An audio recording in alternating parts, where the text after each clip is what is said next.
Entitled, self-centered, arrogant, a short attention span. Rightly or wrongly, a lot is being said about the millennials generation.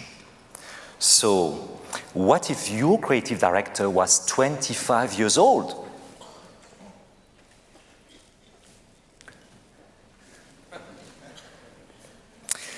So, I really believe that millennials is a talented generation. We see that every day in places like the Silicon Valley. Here is an entire ecosystem that was built by millennials, for millennials, to attract, capture, develop, and nurture their creative talents. So what are the lessons that we could draw and that we could apply to agencies or to the creative departments of big brands? What would you need to change to harness millennials' creative talents? That is the question that we'll attempt to answer during our short session together. So I'm from Eyeka. We call ourselves the world's biggest creative playground. Eyeka is an online community of very talented individuals from all over the world. And that community gives fresh ideas, fresh thinking for campaigns, for products, or create content for brands and for their agencies. And most of our members are millennials. And through our day-to-day interactions with them, when we look at the solutions, the ideas that they propose to brands, we understand how they think. Most of our clients come to us with very similar challenges, which are, our brands don't engage millennials. We can't seem to connect anymore. Can you help us? If you work for an agency, by now, millennials should form about almost half of your workforce. So I couldn't afford to have Justin on stage, obviously, otherwise I will be speaking on Monday.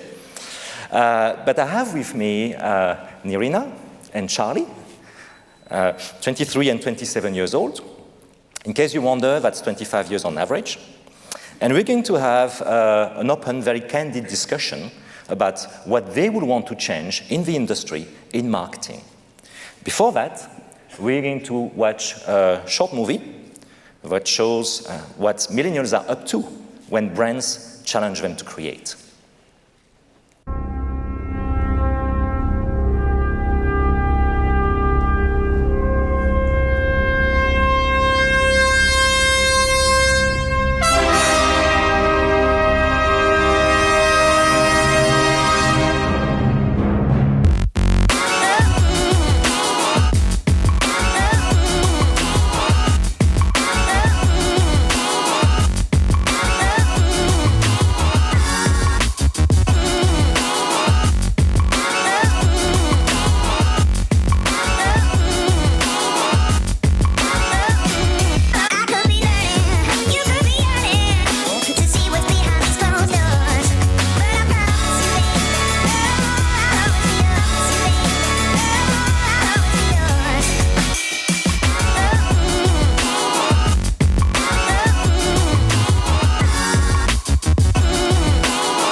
All right. Nirina, Charlie, hello. Hello. We're going to start straight to the point with a very meaty question. And it's, when is the last time you felt insulted by your campaign? I will start. Right? Yes. Go ahead. For my part, it's happened pretty often, actually. You know, when you heard or see 10 times in a row the same ad, which has no concept behind. So, for example, I have in mind a good example for this. It was an outdoor print for a soda brand that has been diffused last month in Belgium. And on it was the logo in big with the bottle. And on the side, a famous guy from the Belgium soccer team just like this, you know. And for me, it's just another copy-paste job of a famous personality, you know, just on a black paper. And so I guess maybe the agency in charge of the campaign just wanted to keep the exposure of the brand up. Or maybe they think that young people like to identify themselves with those personalities. But I truly think it's wrong, you know. Nowadays, we like to be unique. And of course, we like those people who make our world more attractive. I don't say that, but we also know that we are marketed. This is the new thing. We know it. And when we see this, it could be any other celebrity just trying to sell us another product. It could be his friend from the same team, you know. And it feels like brand doesn't know it, you know. So maybe we should treat the consumer a little bit more intelligently, like with a brain, and like this we can get his attention. Yeah. You know you are being marketed to. Yeah, I know it. For me, it was, I don't know if you remember this video from Air New Zealand, but 3 or 4 years ago, they made a video. It was a safety video. Oh, yes. But they put Lord of the Rings characters inside the video. And it was brilliant because it was the first time ever that we could see a video like this. And of course, it went viral. But the thing is, a few weeks ago, I was online and I noticed this video from another airline company. Okay. They were also doing almost the same concept. So it was a safety video as well. But they put memes instead inside the define video. Memes for some people in our audience who wouldn't know what it is. Memes, you know, it's can be a video or a picture which is humorous, and it is spread online by internet users. And yeah, this airline company put memes inside the video. But the thing is, these memes were outdated, like very old, so it wasn't that funny. Okay. And so they didn't bring anything in the video, in the story itself. So I really felt like it was like dad dancing, you know? Okay. So when a dad want to act cool, but actually he's not. Trying too hard to be cool. Yeah, that's what I felt. Okay, excellent. So, of course, it's quite easy to criticize. But if you were the head of marketing of, say, Charlie, the soda brand you were mentioning, or that airline you were thinking of, what would you do different? What would you do differently? And what would you change? For me, I think I would focus on one thing, like authenticity, just being honest. You know, if you have something to claim, just go straight to the point. You know, tell the truth instead of showing only the good features of the product that you promote, and just hiding the side that do not please everybody. You know. Okay. So for me, like humans, brand should have an opinion, including about politics, events, causes. You know, they should understand them and take a position. Okay. Because, you know, I think some people will be okay with it, some not, but there is nothing worse than speaking with a guy who will always agree with you, to make sure you will always like him. So if it's like this for a person, can you imagine how it could be for a brand without any position, for nothing? Yeah. Yeah, you can't have a conversation with someone who has no opinion. There is no interaction between you and the brand. Very fair point. I agree with you, Charlie. The thing is, I see a company like a car, you know, and the marketing department actually is just a component of this car, but the marketing department is not everything inside this car. So before making any change in the marketing department, I would check first that I'm in the right car with the right engine for it.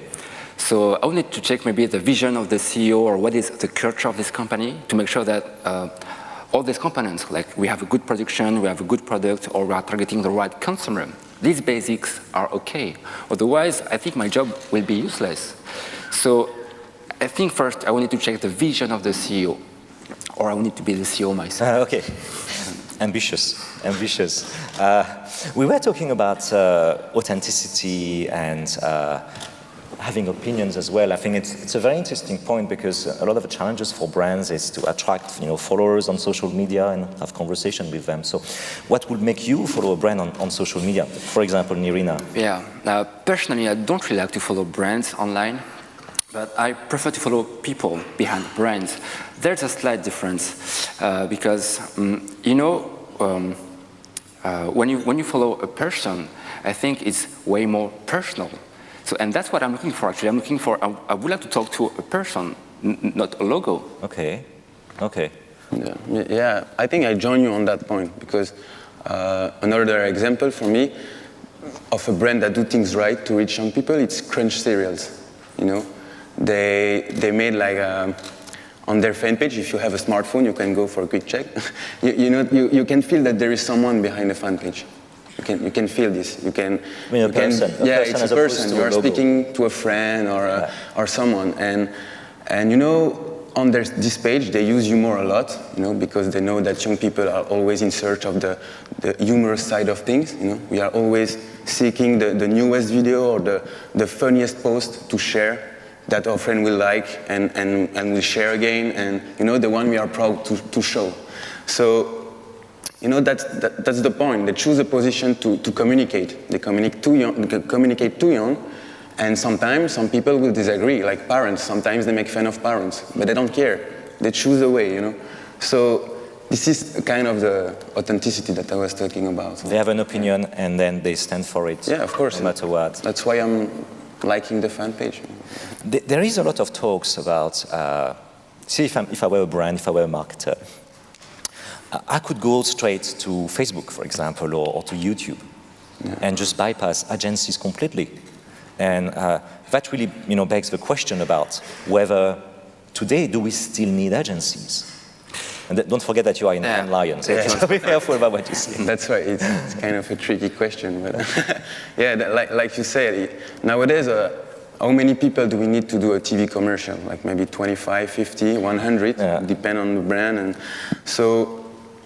If a guy just want to do an online campaign, he can directly ask YouTube to put him in touch with the best YouTuber of the moment. Could be Nirina, because he's a YouTuber too. So, and the guy will create the video and promote it on his channel. And everything is done online by less than 5 people and maybe in a bedroom, and can reach a lot of people. But for me, even if YouTubers can reach a large audience and crowdsourcing can bring new ideas from everywhere in the world, I'm not sure that agency will disappear, because you still need the professional in it, to go further in the creation process. They can boost ideas, they can adapt the ideas, and everything with consistency. So the guy will come with an idea, but you need the agency to adapt it for everything, every medium. So I'm not sure the agencies will disappear, but the role may change, I guess. So the agency may not come up with the idea, but you need the agency to turn it into an actual campaign. For the consistency of the idea, of the concept. Okay. I think you said the right keyword, which is for me consistency. Okay. I truly think, of course, yes, we still need agencies because they bring consistency at many levels. First, if you are looking for a long-term relationship with an agency, you can. If you want to work for a week, a month, or a year, it's possible. While if you work with a YouTuber, I'm sorry, but it's more like a one-night stand, So you can work with him today, but tomorrow you're not sure. Maybe this guy will disappear. And secondly, as you said, you have a consistency in terms of the message they want to spread, especially if you have a 360 campaign with TV ads, radio, and so on. An agency is able to work on it. While if you work with a YouTuber, the truth is he will work only on one point of your campaign. Okay, very valid points actually. So you guys still have jobs for a few years, it seems. But surely you will want to change something, because I'm sure you guys are both very talented, and you're going to come up with, maybe you're going to create your own agencies, in the future, and you're going to probably want to change things. And what would you change in the way an agency worked then? What would you do differently? For me, I'm not sure I would change something, but I would maybe improve the reactivity in agencies, because everything is done online. Almost everything is done online today, so you always have to bounce instantly on the news with a tweet or a Facebook post, and the small agencies have this opportunity to involve almost all the staff in clients' meeting. They have only few layers of decision, so the involvement of all is an ideal solution, but for big agencies it's not workable, because they cannot work as fast as they should with the current process. So maybe we could try to break them up into smaller agencies to keep that reactivity and to allow more people to work together, and then to take decision by their own. They will be able to do it. So I think it could be a good solution. Okay, break the big agencies into small ones to keep. Yeah, of course. To be more reactive, basically, and faster. From a point of view, the key role of an agency is to bring ideas and if possible, great ideas. And we are all looking for this big idea. But the problem is if you work in a traditional agency, we are just a small team dedicated to find this idea. But what if what you're looking for is not in your team? Or what if it's not in your company? Or what if it's not even in your country? But luckily today we have internet. And that's why I think crowdsourcing can be a good way to connect to the right people who has this big idea. So what I would change maybe is in my dream, just to work with a database of creatives who are in different countries, and they are able to give me different approach of the same message.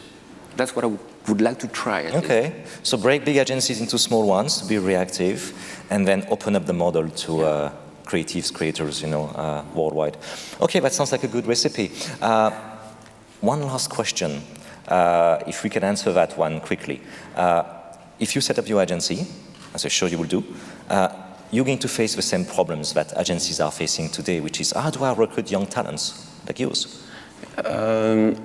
I think recognition is the good point, because we like to play games, we like to do contests, we like to win. Even if it's not money, we like to win. So we like this recognition. So if you want to retain them in your agency, give them recognition for what they do for you, for your agency. And also we get bored fast, really fast. So do not let the guy be bored in your agency. Always challenge him with speculative works for contest pitches, like for your client too. So like this, it could have, it's not boring anymore, because, advertising is for passionate people.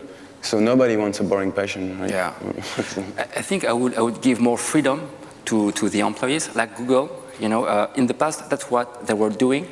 They allowed their employees to work a day per week on a project they were really interested in. That's how they get their biggest ideas. So if I can give more freedom to my employees and give them resources to develop something they're really interested in, so I think they feel like they are useful. It's not about skills or a job. It's an improvement inside the company.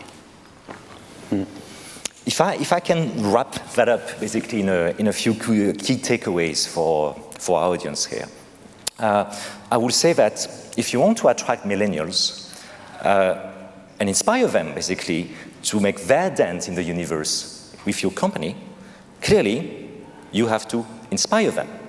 And look at these two companies. So come on, you're 25 years old. Which company do you want to work for?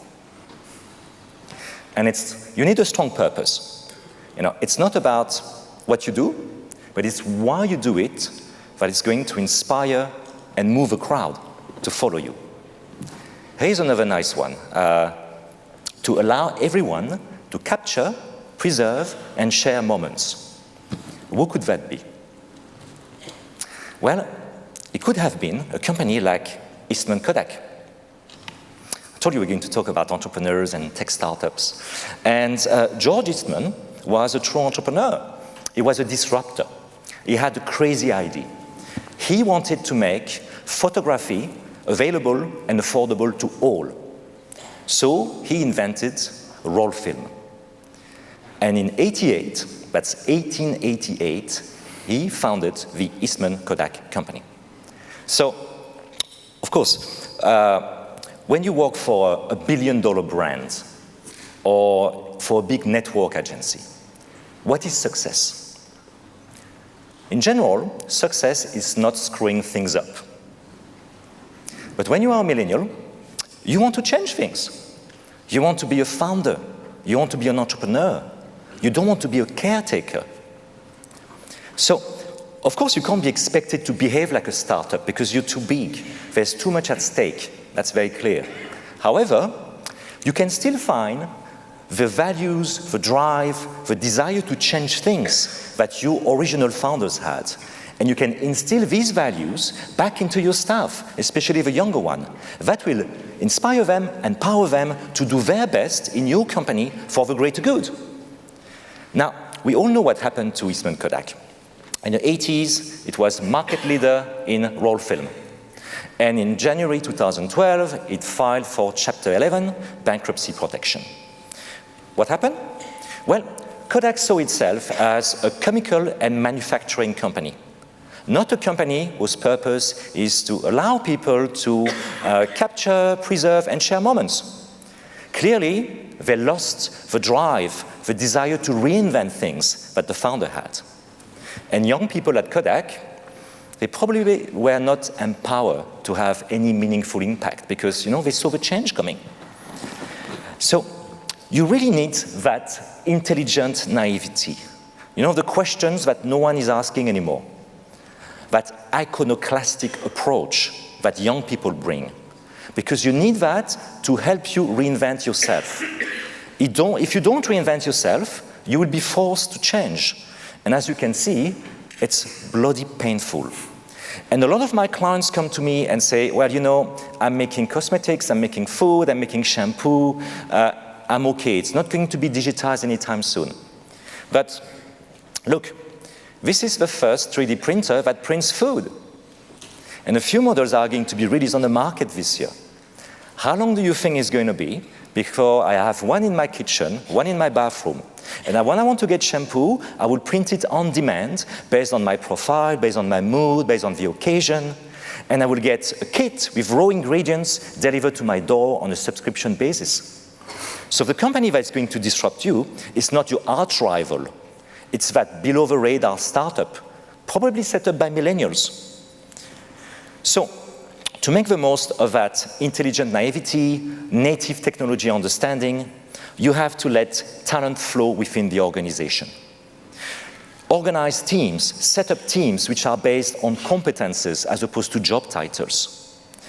Let people change jobs across the organization. That way, when talent flows, the whole organization is nourished with fresh ideas and fresh thinking. And that allows people to make the right decisions when they need to. Some are all for big ideas, that big campaign you do once a year or twice a year if you got more money. But it's the little things that you do every day that makes a lot of difference. See, when the light goes out during the Super Bowl, you don't have weeks or months of concept development and testing and client approval. You got 2 minutes to make a decision. What are you going to do? How are you going to seize the opportunity? So there's a role for big idea, but it's that day-to-day awesomeness that makes for brands that people want to follow on social media. Finally, it took 2 years and reportedly over 1,000 trials for Thomas Edison, another tech entrepreneur, another disruptor. It took him over 1,000 trials to invent the first commercially viable light bulb. Imagine how long it will take him if he could tap into the power of a crowd of 100,000 creative or scientific minds working in parallel to do it for him. So, clearly, the world has changed a lot from the times of Eastman and Edison. It's more complex, it's more global, it's more interconnected. But as an agency or as marketers, very likely you still live in the industrial era. You can claim that you have the most creative minds in your agency, the smartest brains in your marketing department. Outside, there are millions of people who are equally smart, equally creative, if not more. So if you want to thrive, actually I should say if you want to survive in today's world, you have to open up your model and tap into that exponential power of the crowd. So that talk was not necessarily designed to inspire you, but I would like to throw a challenge to you guys, agencies, marketers, instead to inspire the generation of Nirina and Charlie. So if you guys have any challenge, to throw to the audience as parting words, that's a perfect time.